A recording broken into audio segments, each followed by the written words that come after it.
Vous avez parlé à quelqu'un de la démarche que nous allons entreprendre ensemble? Oui, j'en ai parlé à Monsieur Lalouette, c'est un voisin. Puis j'en ai parlé à mon fils, bien sûr. Votre maman nous a dit que vous étiez d'accord de l'accompagner. Oui.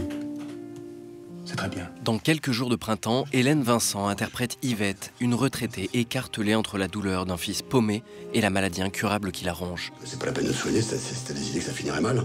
J'ai pas décidé que ça finirait mal. Je sais très bien ce que j'ai, il faut pas se raconter d'histoire. Yvette, c'est une petite personne comme des milliers d'autres, qui n'attire le regard de personne en particulier, que la vie traverse. Une femme, comme on disait dans le temps, une femme au foyer, une femme d'intérieur. Allez, là, que je te nettoie un petit peu.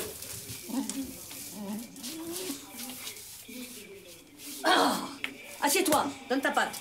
Moi, j'ai une énergie à défoncer les murs. Il a fallu que je rentre, que je freine tout le temps.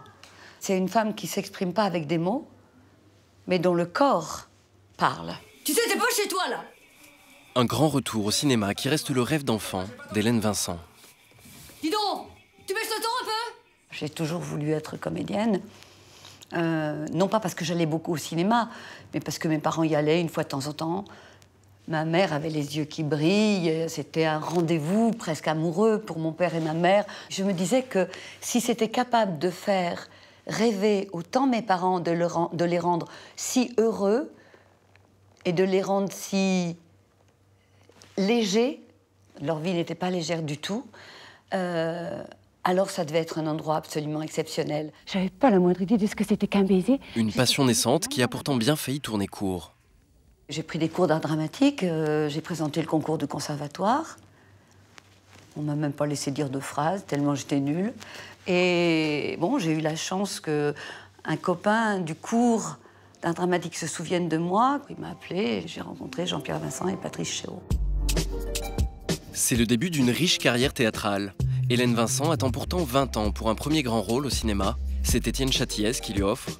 On est en 87, La vie est un long fleuve tranquille est un énorme succès, sans être un tournant.